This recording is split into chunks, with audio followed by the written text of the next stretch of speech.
Magandang araw po sa inyo lahat.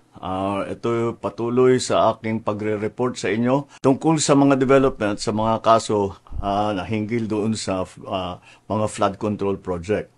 At i-report ko po na ngayong araw yung AMLAC, yung Anti-Money Laundering Council, nakakuha na po ng 2 freeze order.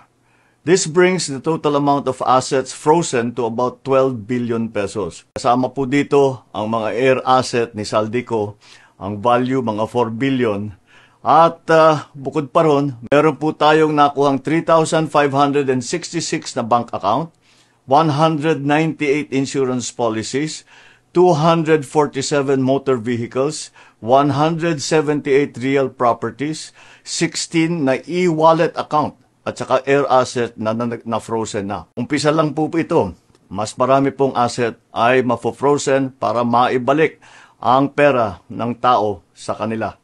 Ito po ang aming pangako that the money of the people will be given back to the people. Meron din pong development, yung ICI at saka ang DPWH, magsusumite po ng ebidensya sa ombudsman and magrekomenda sila ng kaso ng plunder, anti-graft, bribery, conflict of interest sa 8 congressman na may-ari ng mga construction company na may proyekto sa DPWH. Lastly, meron po akong ibabanggit sa inyo. Dinapitan po kami ng abogado ni Saldico at nagtatangkang mag-blackmail na kung hindi po namin kakanselihin daw ang passport niya, hindi na raw siya maglalabas ng video.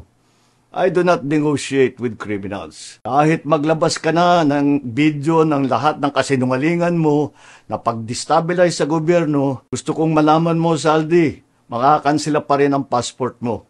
Hindi ka na makakatakas sa hustisya.